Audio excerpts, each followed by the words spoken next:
are needed. Post-seismic is for one-day data during the earthquake, and post-seismic is data after the earthquake. The post-seismic data, the effect will be, the data can be taken for one or two days. Methodology, 3,000 course values to see whether there is any changes in coordinates and height. As we are in generalization within the zero model network, where we give more first-class accuracy in coordinates and height. For data processing, the local observation inline is connected to IGS station for obtain high accuracy. Long distance processing strategy is deployed to connect the local observation from inline to IGS station around the world. Thus, the scientific software from Bernice version 5.0 is compatible for this task. Bernice software. Bernice, in this study we are using Bernice software for data processing. Bernice version processing software developed by the Astronomical Institute University of Bern, Switzerland. And the software is widely used for computation in higher precision results. Currently, nearly 600 institutions from all over the world are registered in the using of Bernice software, and Brunei is one of the countries. A simple theory on how to install Bernice. This 4 extensions should be installed in your computer. First one is SW50 installed with the main router tree, GPS reader for the user environment, GPS data for the campaign structure and the example campaign, and active scripts and language for the script language. This is how you update to install Bernice. You can download from the video without Bernice DVD. From here you can update all the general folder.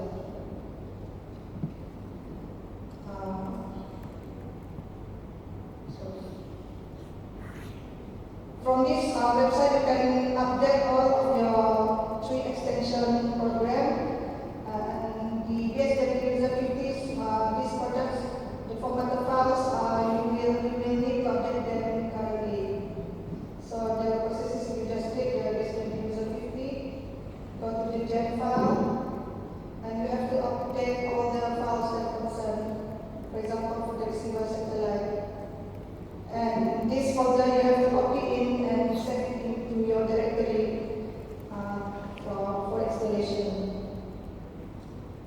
So basically 3 major steps in Bernice data processing: data preparation, data pre-processing, and data processing. Data preparation, we collect only one-day data of the Colonial Labu dated 5th June 2015 during the earthquake.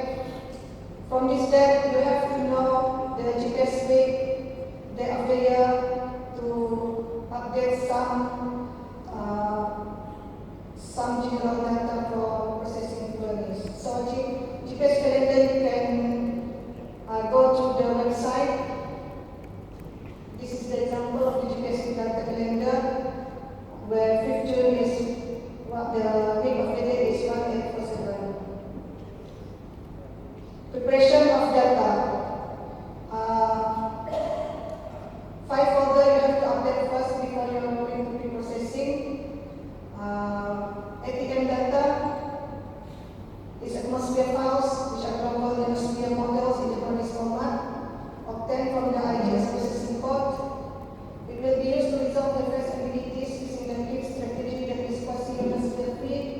And for this is the example for the 5th of June, the code is 1875 extension IOM. Orbit file is the location of orbit related files such as DCD for diffusion code bias. These files are converted to PRE, that is IGS business orbit, and IEP Earth orientation parameters. ORX is original ID files.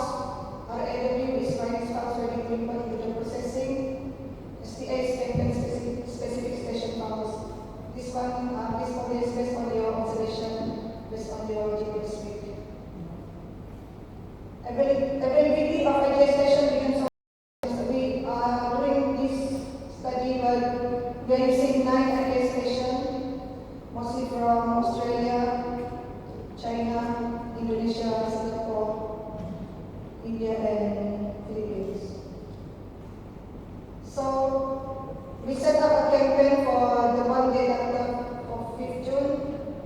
We set a new campaign, and when you are already in creating a new campaign, 9 folders, subject directories will be there.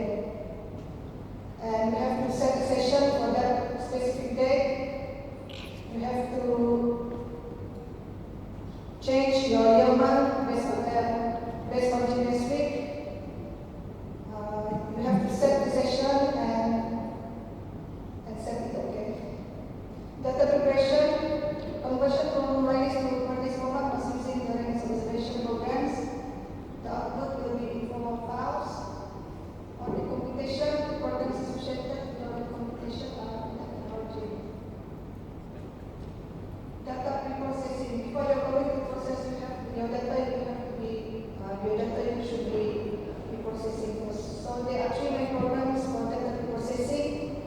Got single point positioning, computes the correction for synchronizing the report with respect to GBS time, and then single difference performs to generate baseline between GBS station in GBS network, and PRP is manual cognitive processing.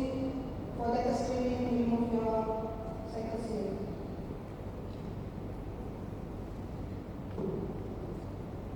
After cleaning is already done, we have to data processing.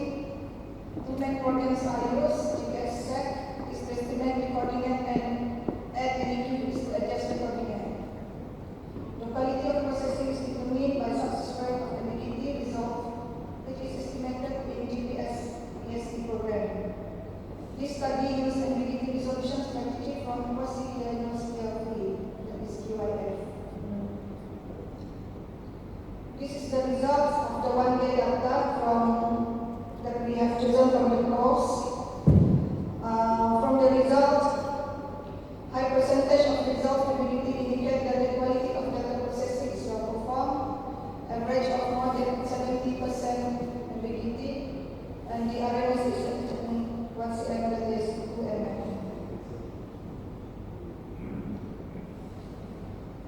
This is from the result of the output from a Helmholtz transformation.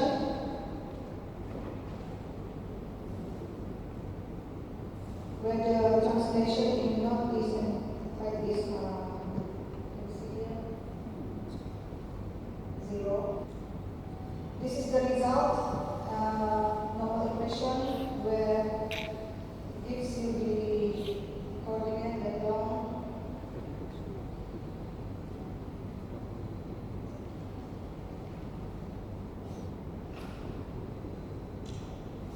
So based on the result, we have there is a comparison before and after. Before is when the course has been completed since 2009, and comparison to the date of the aspect on 5th June. So for Ukur course, there is no difference, but we have a difference in Murakos. As you can see, the difference in latitude is 0.01 second, latitude is 0.04 second. So based on the result, we can conclude that there is a displacement on Murakos. Further studies will be conducted to verify whether is it due to the aspect or is it because the Murakos is situated on a high-rise building. Therefore, continuous study will be made on prior aspect or seismic to see the comparison for the coordinates itself. And as we all know, we are the station section, we need a high accuracy for giving a coordinates to most of surveyors. So coordinates is the most important result. From that slide, it's ends my presentation. Thank you. Thank you very much for the presentation. We know the core systems, its vulnerabilities, and its usage in earthquake situation. So, are there any questions to the speaker? Stage? Yes, there's a question here, right? Casimir, basically. By the way, I would like to quickly introduce Casimir Bezek. It's actually due to him that we are all here. 3 years ago, we started campaigning in MGA for bringing the event here to Brunei. And I think we thank him a big applause to bring us all to the beautiful country. So, Casimir, your question. Thank you very much. I just like to make sure that I captured the figure correctly. It was 0.04 seconds, is it? In latitude, in longitude. Yes. The difference in one acceleration. So 0.04 seconds is 1.2 meters. Yes. And but the elevation changed dramatically, 2.6 meters. So have you seen anything on the ground, on the building, or the structures and anything unusual after the event? Okay, thank you for the question. A thorough study will be conducted to find out whether is it because of the summer earthquake during that day. But after the earthquake, we found out that some roof was thrown away on that post station. So we will conduct a thorough study regarding whether it is effect on the earthquake itself. Because it's only for we only to 1 day data. Maybe a thorough study will be conducted for 3 to 6 months data to see whether is it the real displacement, the effect of displacement over the lunar coast. Thank you. Okay, any more questions? No, that's not the case. So thank you very much once again. One more applause. We're now coming to the last speaker in this emergency disaster management session on geospatial issues. The speaker is Chuang. He goes by the nickname of Slayer. He's from Taiwan. Slayer is an ICT professional. He works in the information technology area, an area he calls humanitarian ICT. His startup company is working with governments, with NGOs, using OpenStreetMap technologies and other technologies to help mapping first responders. So we look forward to an interesting presentation from Slayer from Taiwan. Thank you. Hi. So I would like to use a joint project as an example to describe how we leverage the location-based services and the open data for emergency management and the disaster response. So this joint data project is participated by, organized by ADB on there are 3 major consultant firms, which are Pascal, Geothinks, and the AIP in Bangkok. So the title is Applying Space-Based Technology and the Information and the Communication Technology to Strengthen the Disaster Resilience. So how we can achieve that? First, I would like to describe the target country that we are going to deploy this solution, which are Armenia, Bangladesh, Philippines, and Fiji. It's kind of like a one range. So we will encounter the different culture, different geospatial situation, and so on. So jump to the overall diagrams. It's a little bit complicated, right? So I will not use this one. Let's take a look at the OpenStreetMap scenario. So back to the is that Typhoon Haiyan that hits Philippines. So we can predict the trail of the typhoon. It's a huge typhoon Haiyan, and it will go just like the red line, like that. So a lot of volunteers and the expert are thinking that, okay, this is maybe a lot of maybe disaster and images along with this trail. So we are thinking about, hey, there are some cities that maybe we need to do something in advance. So this is Tacloban, that's on the trail of the Tacloban Highway. And originally there's no such, not many base map information there. You can see at the left-hand side, there's only the main route there. But after like a few weeks, organized by the OpenStreetMap community and a lot of volunteer members contribute their time and their efforts, and we can see that there's a lot of trails, POI, buildings, and so on, and that completes the base map of Tacloban in Philippines. And it only takes a few weeks because it's a kind of like a humanitarian response. And you can do, like everyone can do this kind of contribution based on the satellite imagery to do the mapping. And all the data are open and free. So you can take it like anywhere, and then you can also take it offline for a humanitarian organization. So we have this kind of organization or activity called Missing Maps. This Missing Maps launch a lot of missions like for the response to Ebola in West Africa, and also some of the disaster in caused by typhoons and so on. So because a lot of areas still don't have detailed map data, so this map is trying to enrich and complete those information, base map information that can be leveraged by humanitarian organizations. So there are three steps I will quickly introduce. First step, the volunteer member from all over the world, they can use the satellite image and do the mapping from remote. And then second, the local volunteer, they can go out or according to their experience to add more metadata to those mapping information. Because from the satellite image, it's hard to tell the difference. Maybe this building is a hotel, or maybe an office building, or maybe it's a hospital or something like that. But from the satellite image, it's not that easy to tell the difference. But for the local volunteer, they can really know the difference, the metadata for those buildings.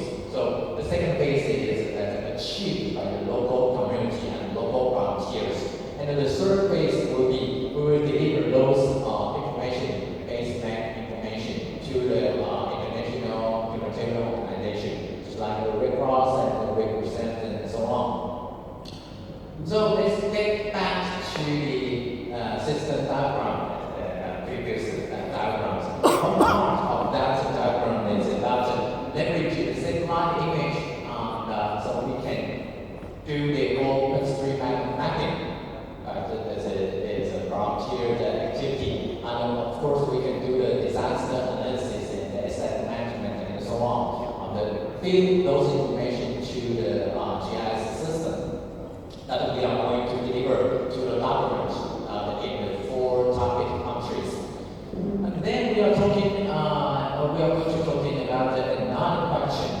Okay, now we have a base map, and then there should be some information going on based on those map information. So here's the data that every time if there's a major disaster on the UN OCHA, they will ask about who is doing what with this information. This is very important and crucial because we really need to know that every individual organization, humanitarian organization, or the government agency, those organizations, what are they doing at where, with some kind of resource and so on. So we, until the earthquake that is happened, I think it is April, right? We still need to use leverage the Excel huge Excel file, and really hard to tell that what's going on because it's not mapped to the GIS system, and it's just purely described the times and the location and so on. So not only the forward information, but also some of the like maybe open data or the information from the NGOs and from the government agencies in Taiwan. We have the different information source from the NGOs, the fire department, and the weather bureaus, and the water resource agency, and so on. All of those offices, they provide their own data, their responsibility. So, but for the disaster response or the coordinator of the humanitarian organization, we are thinking about maybe this kinds of interface or the system will be more helpful. That makes it very easily to understand what's going on in which location. So with the best map that may be provided by OpenStreetMap, and also overlay all the information about the different organizations, different NGO on of course, some of the open data from the government side. And then that can turn this system, this platform into a very real-time, very useful for the decision making and disaster response. So with this case, well, luckily we got a visitor from the University of Tokyo to visit our office at Kentaro-san. He visualized the dengue fever disease in Taiwan, and that inspired us that hey, maybe we can use this kind of geospatial software, QGIS, to visualize and also to know further insight of maybe the response to typhoon and disaster. So that's our team doing things. So here's the example from Taiwan, Taipei. It's about a typhoon called Super. That's more than 10,000 reports for this typhoon. This typhoon hits Taiwan for like 2 or 3 days, and there's a lot of reports about this typhoon. It's about the power outage, and the anger is in there very dangerous, and the tree was down, and somebody was injured or something like that. So with all those reports, we really need to further digging into to make it become the intelligence. So we are thinking about at that time, media in Taiwan is talking about there's a lot of trees falling down, wiped out by the strong wind in this typhoon. So we filter the categories of the reports and the filter out that okay, there's some around 3,000 reports. It's about the tree downs, and about 1,600 of the reports is that not solved yet by the government agency, because in Taiwan we will report this kind of tree down situation to the government, city government, and the government will assign those tasks or maybe the contractor to remove those trees from the road to restore the transportation. But after 1 week, because the tree was wiped out, so many trees was wiped out at that time. I think that's August. It's August. So we turned the unsolved case into this heat map, and further, we have another platform that talks about the volunteer mention. So on this platform, we can collaborate with Taiwan Mobile Foundation, and it provides this platform to a lot of non-profit organizations to organize their charity activity. So we are thinking about, hey, maybe we can do something like to have the charity or the kind of volunteer activity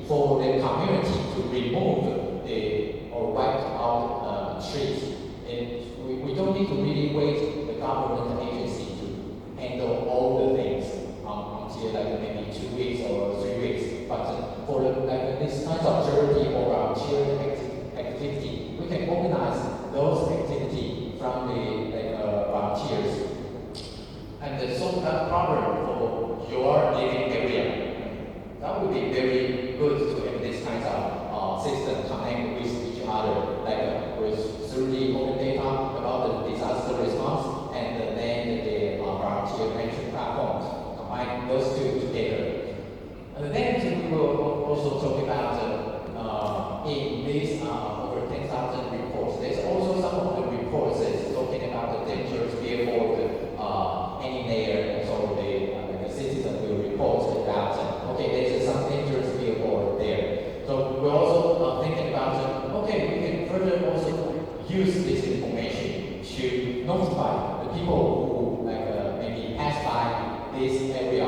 Hey, there's a dangerous billboard there, and you should watch out, heads up, because it's dangerous. It's dangerous there after the strong wind of the typhoon. So those information are based on the crowdsourced information that we report by the citizen, Taipei City citizen. So this is also one part of the system diagram is about the crowdsource. And can crowdsource the location information for the map that we are going to achieve, but also can crowdsource the latest status. You can take a picture, you can just submit the words, the text for describing about what's going on here. Of course, because smartphone has GPS on it or the location-based system there, we are really willing to collaborate with the further GNSS devices there. That with the location information, also this platform can really exactly know what's going on in the city. And then we would like to talk about, okay, we got the smart device and we would like to report during the disaster. But yes, in the previous speaker talking about the communication, we really need to think about to bring all those systems because that is resisted in government agency. We need to think about that is offline and work only under intranet. And also, some of the basic stations still working, but just suffering from the congestions and maybe the weak signal and so on. So we're thinking about short message, the SMS might be another alternate, maybe an alternative way to report things. But SMS usually is only works with the description. I will be late for 5 minutes, or let's meet at the corner of the coffee shop, and so on. So our team, GMT, is contributing and standard to Open Geospatial Consortium and the ITU. That's called the Open GeoSMS. What's that? That's very simple. The standard itself is only 7 pages, including the cover pages. Let's talk about how we encode the X and the Y, the location information, into the SMS. So with the smartphone, it will be easier and it will be very easy for the application to encode the GPS information or GNSS information, the location information to the SMS, and then it can be sent as a report to the description of the disaster status. So in Taiwan, we already leverage this to a service like a roadside assistance service. So if your car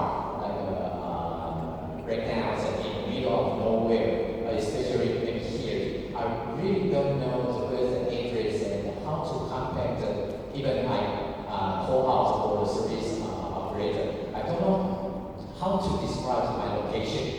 So with this platform, Open GeoSMS standard, and also the service provider joined for this roadside assistance service. And this is the official application from Toyota in Taiwan.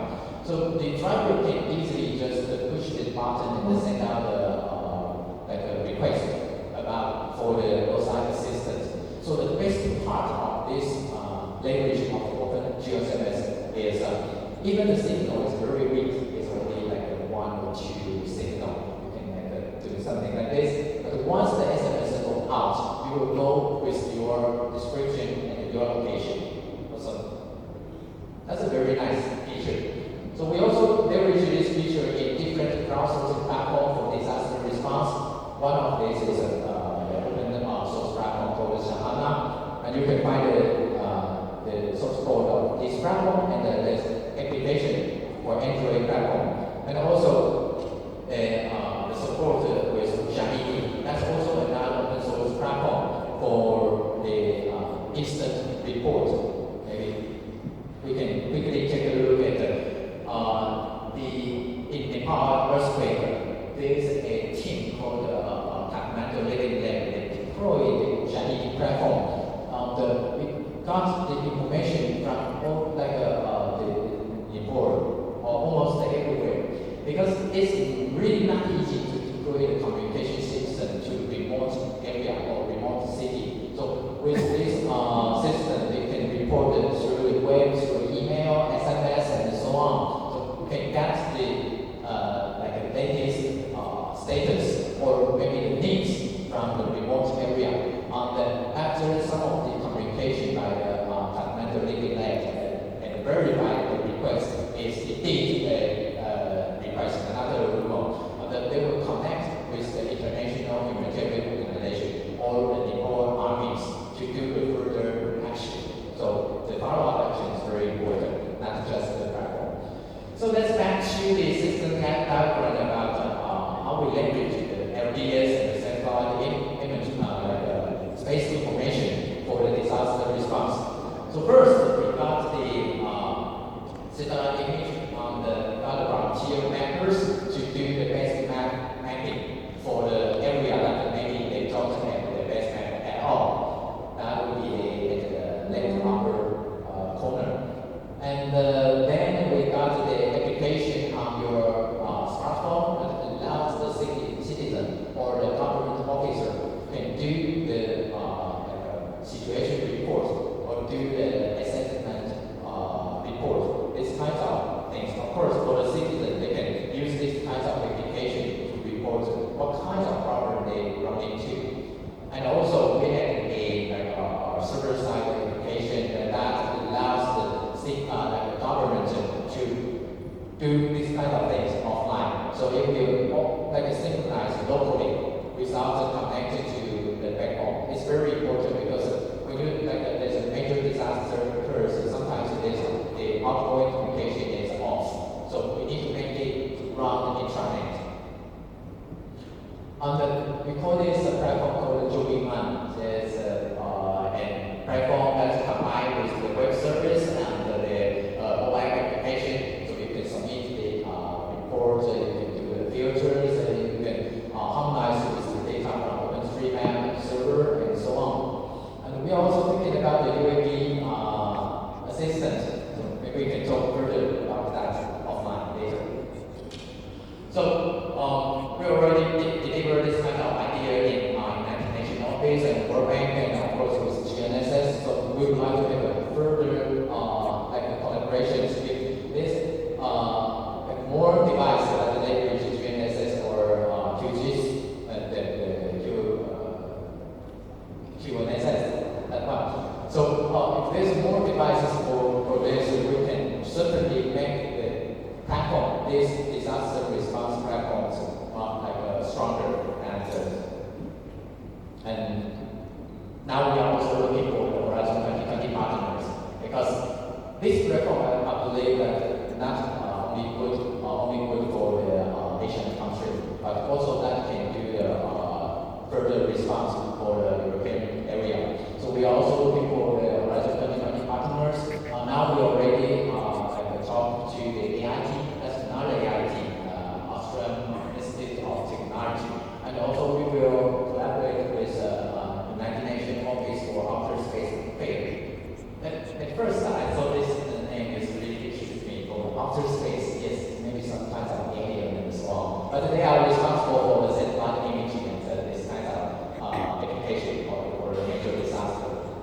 yes, we're looking for the partner. Please come to me. We're interested in this.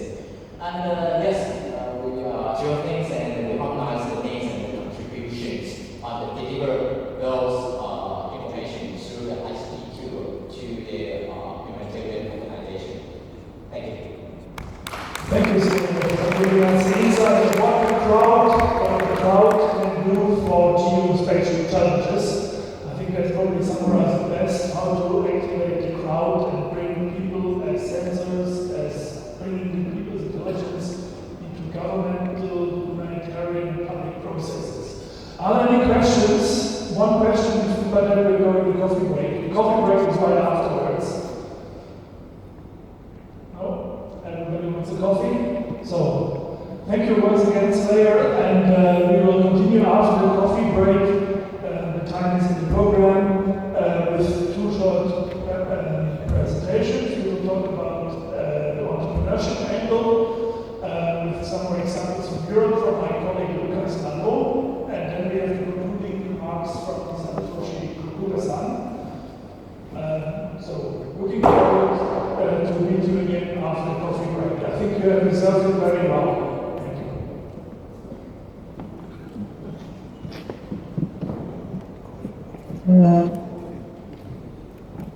Thank you.